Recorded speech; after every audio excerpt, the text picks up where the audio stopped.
Rangers get shut out by the Nashville Predators by a score of 1-0. So the Rangers won at Nashville earlier in the season. And I think the final score might have been 3-1 because of an empty net goal. Really, in effect, it was 2-1. And the goal scorer for Nashville, the one goal they had was by Philip Tomasino, who happened to be the goal scorer in this game. So Tomasino gets the one goal. Rangers really got off to a bad start, which has been a theme for them. Like, it wasn't the case against Buffalo. In that game, they got sort of, I guess, progressively worse. But in most cases, the Rangers get better as the game moves along. And this was an example of that, where the first period really, they were outshot 13-6. Alexander Georgiev was in net. And Georgiev has been really, really solid since Shesterkin went down. I mean, I remember I was talking about Georgiev maybe not being an NHL goaltender. He has been really good, honestly. So that's one good thing, is that I think he's someone that you can trust for the time being. And he's playing regularly. He looks pretty sharp. We're not sure when Shesterkin will be back. I think it'll be pretty soon. If I had to guess who's going to start at Colorado, I think it'll be Georgiev. That would be my gut. And then we'll see what happens the next night against Arizona, maybe pending on how the Colorado game goes. But I think Georgiev gets that one. But for the Rangers, they got better, like I said, as the game moved along. I think generating chances 5-on-5 has been a bit of a struggle, and I really think that it's time to switch the lines up a bit, which Gallant did by the end of this game. He did switch the lines up, and I wouldn't be surprised if that occurs heading into the Colorado game. I just think certain things aren't working. I think he might leave the fourth line alone. Like, I think that if there was one line that I think would stay for sure the same, it would probably be that one. But you can expect, Zibanejad and Kreider to stay together, Strome and Panarin to stay together. But I think anything else really is probably on the table.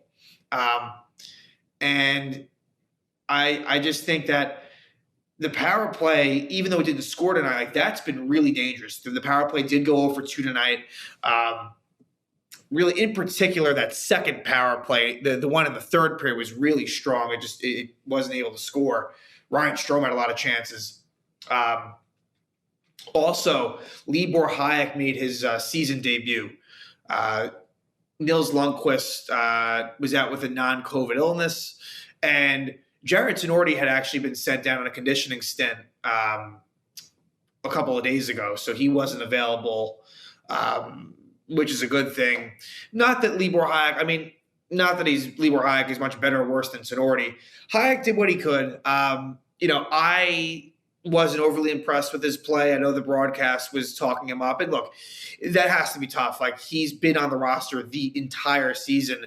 And now in whatever game it is now, how many games do they play, the Rangers? Their record is now 18-6-3. So in the 27th game, he finally plays game 1. So that is tough. But, I don't think he's someone the Rangers will be counting on. But he did what he had to. The Rangers definitely leaned heavily on the top 4, and the Nemeth Hayek pair did not play a whole lot.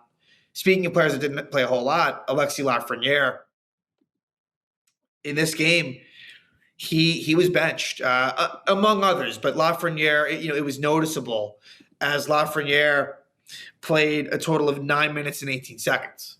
Kakpo Kakko didn't play much. He played 12:08. So, those were two that stood out for sure.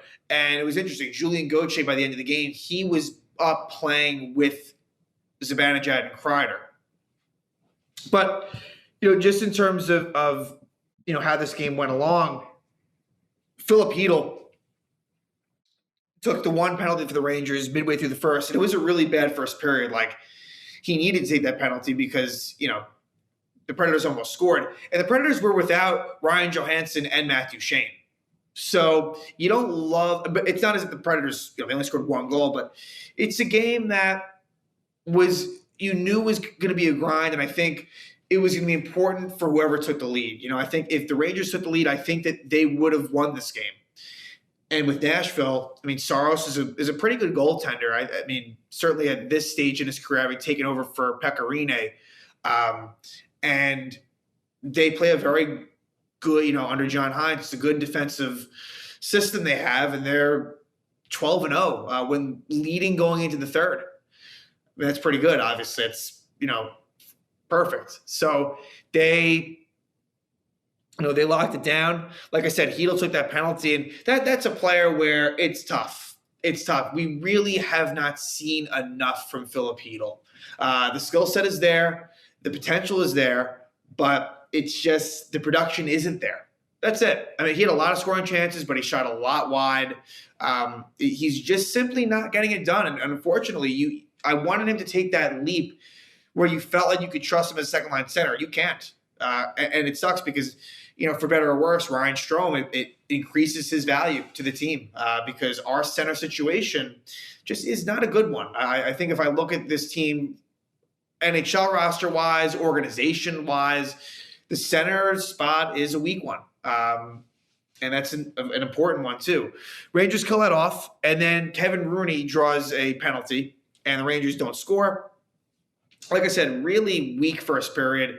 And then the second, the Predators score less than 2 minutes in. Tomasino scores the only goal of the game, gives Nashville a 1-0 lead.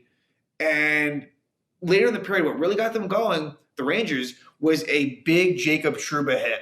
And Jacob Trouba, the fans love it. It's been really refreshing to see. He has been a physical presence. And it's not like he's really hurting them in terms of just his puck skills. They were really bad for a lot of his first season Ranger and the second season for sure. And it's better now. So Jacob Trouba, that's pretty good. I mean, Fox and Trouba on that right side, that's not bad. And it's just funny to think about, the fact that, if, you once did have Tony DeAngelo over there, who was a bit redundant, to be fair.